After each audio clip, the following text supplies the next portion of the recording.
Hey, what's going on? How you doing? This is Mr. Cheers, and I'm not here today, but I'm here today because I want to make sure that today we maximize our learning. So what this video is going to do is going to show you exactly what my expectations are for today on Friday, and you're going to complete this work independently. So the first thing you're going to do is the Do Now, the Wild mini quiz. This is what you should do. You should read the Wild reading passage. It's right here. It's this PDF. And then right here, I want you to take, and it's a short quiz. It's only 2 questions. I want you to fill that out. Take it seriously because I am taking this as a grade. It's a good, easy grade that we can put in our grade book. So look at those 2 questions and make sure you answer them to the best of your ability. After you get done with that quick do now, then you're going to go and I want you to work on this poetry workshop called Cabal. So the first thing you're going to do is I want you to just read the poem so you can get an idea of what it's about. So read the poem. After you're done reading a poem, you're going to open up this worksheet.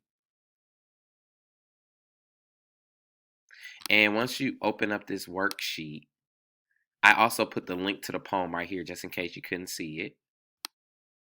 And what you're going to do is you're going to identify one example of symbolism, one example of imagery, one example of figurative language, and one example of theme. And you're going to put it in this box. Then you're going to provide textual evidence to support each one that you found. And then you're going to provide me with analysis or interpretation. What I did was I provided a teacher model. And my teacher model is based on everyday use. So you can click that. Do not copy these answers into yours because it's not on the same story. However, this will show you an example of what a strong exemplar completed diagram should look like. So after you complete that, then I want you to answer the question, identify one theme explored in this poem, and then the writer's attitude toward Cabal is. After you finish this, submit it.